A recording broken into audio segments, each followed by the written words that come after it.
ಮೈಸೂರು ದಸರಾದಲ್ಲಿ ವಿವಿಧ ಕಾರ್ಯಕ್ರಮಗಳು ಗಮನ ಸೆಳೆದಿವೆ. ಕೇಕ್ ಶೋಗೆ ಡಿಂಪಲ್ ಕ್ವೀನ್ ರಚಿತಾ ರಾಮ್ ಚಾಲನೆ ನೀಡಿದ್ರು. ಕೇಕ್ನಲ್ಲಿ ಅರಳಿದ ಕಲಾಕೃತಿಗಳನ್ನು ವೀಕ್ಷಿಸಿ ರಚಿತಾ ರಾಮ್ ಖುಷಿ ಪಟ್ಟರು.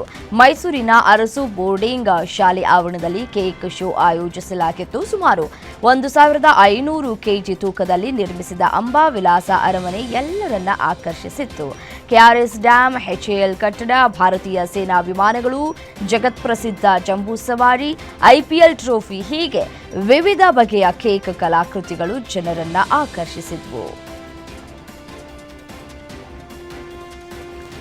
ಮೈಸೂರು ದಸರಾದಲ್ಲಿ ಫುಡ್ ಮೇಳ ಶುರುವಾಗಿದೆ. ಆಹಾರ ಮೇಳದಲ್ಲಿ ಬಹಳಷ್ಟು ಸ್ಟಾಲ್ಗಳು ವೈವಿಧ್ಯಮಯ ಆಹಾರ, ರುಚಿಯಾದ ಅಡುಗೆ, ಆಹಾರ ಪ್ರಿಯರನ್ನ ಕೈಬೀಸಿ ಕರೀತಾ ಇದೆ. ಜನರು ಹೆಚ್ಚಿನ ಸಂಖ್ಯೆಯಲ್ಲಿ ಹೋಗಿ ಆಹಾರ ಮೇಳದಲ್ಲಿ ಭಾಗಿಯಾಗ್ತಾ ಇದ್ದಾರೆ. ಹೀಗಿರುವಾಗ ದಸರಾ ಆಹಾರ ಮೇಳದಲ್ಲಿ ತೂಗುದೀಪ ಫ್ಯಾಮಿಲಿಯೂ ಕಾಣಿಸಿಕೊಂಡಿದೆ. ದರ್ಶನ್ ಅಳಿಯ ಚಂದನ್ ಆಹಾರ ಮೇಳದಲ್ಲಿ ನಾನ್ ವೆಜ್ ಹೋಟೆಲ್ ತೆರೆದಿದ್ದಾರೆ. ನೆಮ್ಮದಿಯಾಗಿ ಊಟ ಮಾಡಿ ಅಂತ ಹೋಟೆಲ್ ಹೆಸರಿಟ್ಟ ಚಂದನ್ ಅಲ್ಲಿ ವಿಧವಾದ ಅಡುಗೆ ಮೆನು ಕೂಡ ಇಟ್ಟಿದ್ದಾರೆ.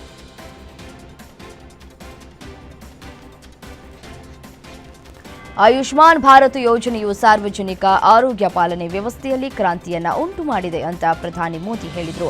ಆಯುಷ್ಮಾನ್ ಭಾರತ್ ಯೋಜನೆಗೆ 7 ವರ್ಷ ತುಂಬಿದೆ. ಭವಿಷ್ಯದ ಅವಶ್ಯಕತೆಗಳ ನಿರೀಕ್ಷೆಯೊಂದಿಗೆ ಈ ಉಪಕ್ರಮವನ್ನು ಕೈಗೊಳ್ಳಲಾಗಿದೆ ಹಾಗೂ ಜನಸಾಮಾನ್ಯರ ಕೈಗೆಟುಕುವಂತಹ ಶ್ರೇಷ್ಠ ಗುಣಮಟ್ಟ ಆರೋಗ್ಯ ಪಾಲನೆಯನ್ನ ಖಾತರಿಪಡಿಸ್ತಾ ಇರುವುದಕ್ಕೆ ಧನ್ಯವಾದ ಅಂತ ಮೋದಿ ಹೇಳಿದ್ದಾರೆ.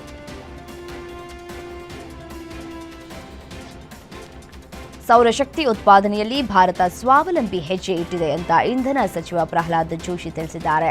ಭಾರತ ಸೌರಶಕ್ತಿ ಉತ್ಪಾದನೆಯಲ್ಲಿ ಜಾಗತಿಕ ಮುಂಚೂಣಿಯಲ್ಲಿದ್ದು, ಎಂಎನ್ಆರ್ಇ ಸೌರ ಪಿವಿ ಸಂಭಾವ್ಯ ಮೌಲ್ಯಮಾಪನ ವರದಿ ಪ್ರಕಾರ ದೇಶಾದ್ಯಂತ 3343 ಜಿಡಬ್ಲ್ಯೂ ಸೌರಶಕ್ತಿ ಉತ್ಪಾದನಾ ಸಾಮರ್ಥ್ಯ ಹೊಂದಿದೆ ಅಂತ ಅವರು ಹೇಳಿದರು.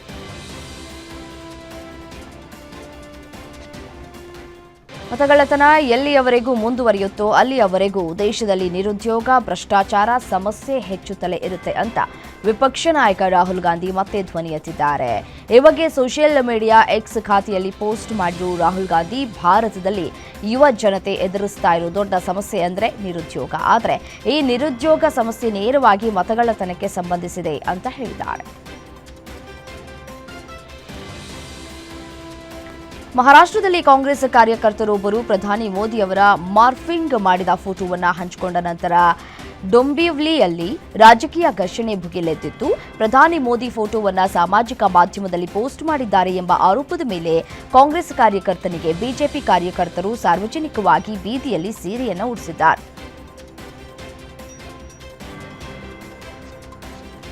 ಮಲಯಾಳಂ ಚಿತ್ರರಂಗದ ಸ್ಟಾರ್ ನಟ ನಿರ್ಮಾಪಕರುಗಳಾದ ದುಲ್ಕರ್ ಸಲ್ಮಾನ್, ಪೃಥ್ವಿರಾಜ್, ಸುಕುಮಾರನ್ ಮನೆಗಳ ಮೇಲೆ ಕಸ್ಟಮ್ಸ್ ಅಧಿಕಾರಿಗಳು ರೇಡ್ ಮಾಡಿದ್ದಾರೆ. ಸ್ಮಗ್ಲಿಂಗ್ ಪ್ರಕರಣಕ್ಕೆ ಸಂಬಂಧಪಟ್ಟಂತೆ ಅಧಿಕಾರಿಗಳು ದಾಳಿಯನ್ನು ನಡೆಸಿದ್ದು, ಇಬ್ಬರೂ ನಟರ ಕಾರುಗಳ ಬಗ್ಗೆ ಮಾಹಿತಿ ಪಡೆದಿದ್ದಾರೆ. ಈ ಇಬ್ಬರೂ ನಟರ ವಿರುದ್ಧ ಸ್ಮಗ್ಲಿಂಗ್ ಶಂಕೆಯಿಂದ ಕಸ್ಟಮ್ಸ್ ಅಧಿಕಾರಿಗಳು ದಾಳಿ ನಡೆಸಿದ್ದು, ಕಾರುಗಳ ಜೊತೆ ಇತರೆ ವಿದೇಶಿ ವಸ್ತುಗಳ ತನಿಖೆ ನಡೆಸಿದ್ದು, ತೆರಿಗೆ, ನೋಂದಣಿ ಇತ್ಯಾದಿ ಮಾಹಿತಿಯನ್ನು ಪಡೆದಿದ್ದಾರೆ.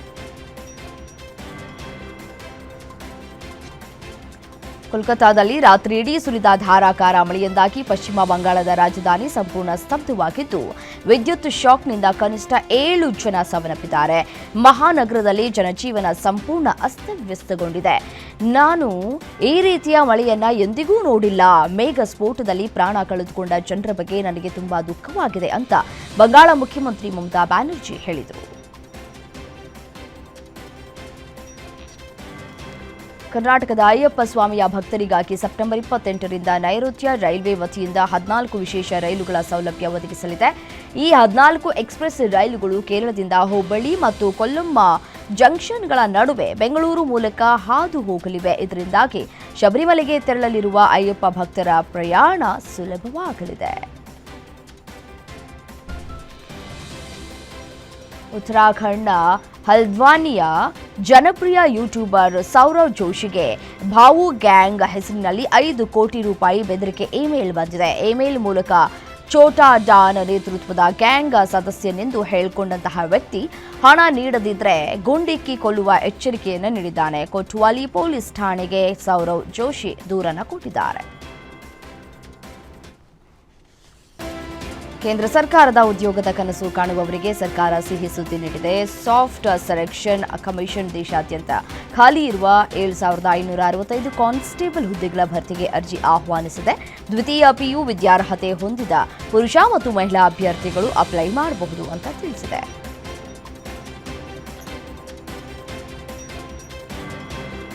ರಾಜಸ್ಥಾನದ ಹೋಟೆಲ್ನ ಶೌಚಾಲಯದ ಒಳಗೆ 5 ಅಡಿ ಉದ್ದದ ನಾಗರ ಹಾವು ಪ್ರತ್ಯಕ್ಷವಾಗಿದೆ. ಯಾತ್ರಾ ಸ್ಥಳವಾದ ಅಜ್ಮೀರ್ನ ಪುಷ್ಕರ್ನಲ್ಲಿರುವ ಹೋಟೆಲ್ನ 2ನೇ ಮಹಡಿಯಲ್ಲಿ ಈ ಘಟನೆ ಸಂಭವಿಸಿದ್ದು, ಹಾವು ಕಂಡ ಹೋಟೆಲ್ ಅತಿಥಿಗಳು ದಿಗ್ಭ್ರಮೆಗೊಳಗಾಗಿದ್ದಾರೆ. ಇದರ ವಿಡಿಯೋ ಸಾಮಾಜಿಕ ಮಾಧ್ಯಮದಲ್ಲಿ ವೈರಲ್ ಆಗಿದೆ.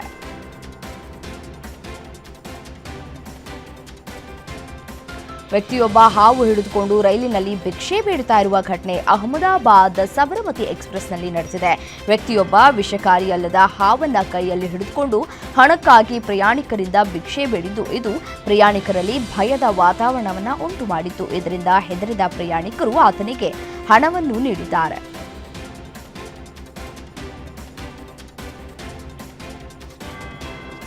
ಉತ್ತರ ಪ್ರದೇಶದ ಬಾರಾಬಂಕಿಯಲ್ಲಿ ಬಿಜೆಪಿ ನಾಯಕ ನಾಗೇಂದ್ರ ಪ್ರತಾಪ್ ಅವರ ವ್ಯಾಗನ್ ಆರ್ ಕಾರಿನ ಬಾನೆಟ್ನಲ್ಲಿ 7 ಅಡಿ ಉದ್ದದ ಹೆಬ್ಬಾವು ಪತ್ತೆಯಾಗಿದೆ. ಕಾರಿನ ಎಂಜಿನ್ ಬಳಿಯ ಬಾನೆಟ್ ಒಳಗಿನಿಂದ ಅರಣ್ಯ ಇಲಾಖೆ ಅಧಿಕಾರಿಗಳು ಬೃಹತ್ ಹಾವನ್ನು ರಕ್ಷಿಸ್ತಾ ಇರುವಂತಹ ಭಯಾನಕ ವಿಡಿಯೋ ಕ್ಯಾಮೆರಾದಲ್ಲಿ ಸೆರೆಯಾಗಿದ್ದು, ಈ ಘಟನೆಯ ವಿಡಿಯೋ ಸಾಮಾಜಿಕ ಮಾಧ್ಯಮದಲ್ಲಿ ಹರಿದಾಡ್ತಾ ಇದೆ.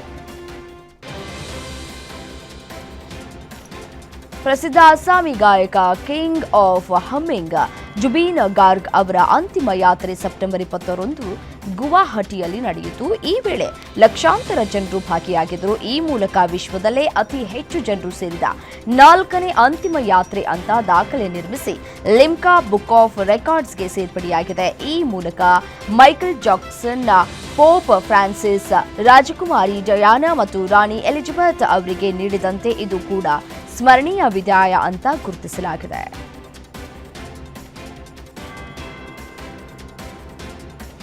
ಮಾಜಿ ಡಬ್ಲ್ಯೂಡಬ್ಲ್ಯೂಇ ಸ್ಟಾರ್ ಗ್ರೇಟ್ ಖಲಿ ಮತ್ತು 17 ವರ್ಷದ ಕರಣ್ ಸಿಂಗ್ ಅವರ ಭೇಟಿ ಸಾಮಾಜಿಕ ಜಾಲತಾಣದಲ್ಲಿ ವೈರಲ್ ಆಗಿದೆ. ತನ್ನ ಎತ್ತರಕ್ಕೆ ಹೆಸರಾದ ಖಲಿ ಕರಣ್ ಜತೆ ಮಾತನಾಡುವುದಕ್ಕೆ ಮೇಲೆ ನೋಡಬೇಕಾಯಿತು. ಈ ವಿಡಿಯೋವನ್ನ ಖಲಿ ಇನ್ಸ್ಟಾಗ್ರಾಂನಲ್ಲಿ ಹಂಚಿಕೊಂಡಿದ್ದಾರೆ.